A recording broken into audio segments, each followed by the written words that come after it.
Okay, we're back now. Hopefully at this point you've established that you are awesome at making chains. You can tension your yarn and move your hook relatively confidently. And what we're going to do now is I'm going to talk to you about how to count your chains. How you count stitches in crochet will vary depending on what stitch you're using, but we're just looking at the moment, at this very moment, we're going to look at how to count chains. Now, if you're doing a very small number of chains, you can count as you go. So I'm going to make, say, 15 here, so I could count as I go, because, you know, that's fair enough. You can keep count of sort of smaller numbers. So that's 3, 4, 5, 6 and so on. However, when you are making blankets or larger items and you've got sort of a few hundred to count, things aren't so easy to sort of, you're always going to get someone who interrupts you when you're trying to count. So you will need to be able to go back to your work and count what you've done already. So I've stopped counting now. I don't know how many I've got.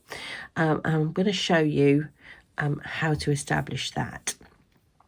So to start with, you never count the loop that's going over your hook. You can ignore that completely. We're not counting that when we're counting chains.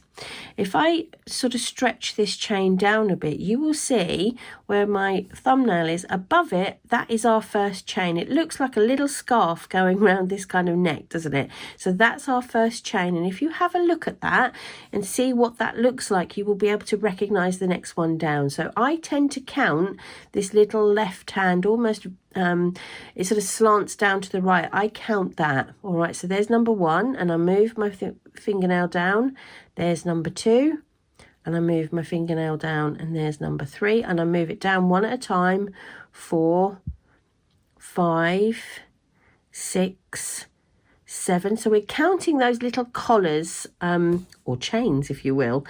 8, 9, 10, 11, 12, 13, oh, I've gone a bit over, haven't I? 14, 15, 16, 17, 18, all the way down, 19, and the last one you can see has got the slip knot at the bottom, and that does count. Okay, so I've got, did I say 19 or 20? I don't know. But I just want you to be able to recognize how you are able to count chains. So that is how you do it. Just don't forget, ignore the one that's on the hook and count those little collars all the way down, including the one at the end with the slip knot. So I'm going to just take a couple of these out because I don't want to be working huge long rows. So that's how you count chains.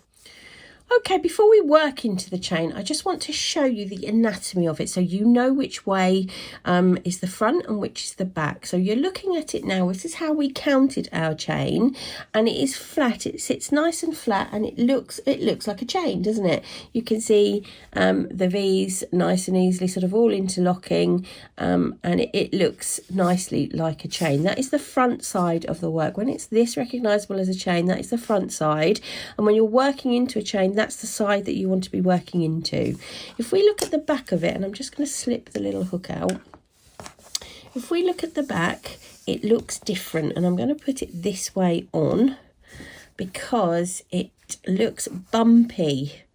Okay, and what I always think is I think it looks like a series of dashes. You can see these series of dashes, okay, going up the chains, a series of dashes here. It's bumps, isn't it? You can see the bumps coming through the chain. It still looks like a chain, but it, you know, it's got that extra bump that you don't generally see on a nice smooth chain. I'll turn it over again, and you can see there is my chain, and it looks exactly like a chain. So when it looks exactly like a chain, that is the right side.